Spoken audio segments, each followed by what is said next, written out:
তালবানা চলছে। এই নির্বাচন সঠিকভাবে পরিচালনা হবে কিনা সেটাও সন্দেহজনক। আমরা দেখতেছি।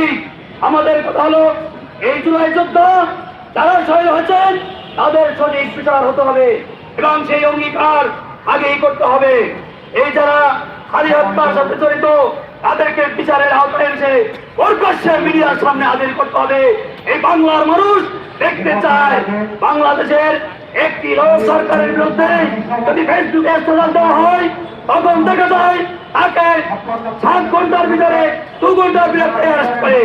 আর বাংলাদেশে প্রকাশ্যে একটা লোককে হত্যা করে কিভাবে পালিয়ে গেল? আমি বলবো অবশ্যই যারা ক্ষমতায় আছে তারা এর সাথে জড়িত আছে। সরকারি বক্তব্য আপনারা আরো কিছু দেখেছেন, এই দেশে যখনই রাজনীতি আছে, নির্বাচন আছে, তখনই নেতা আছে। আমরা বিচার করবো, আমরা সংস্কার করবো, বলে দাম কমাবো।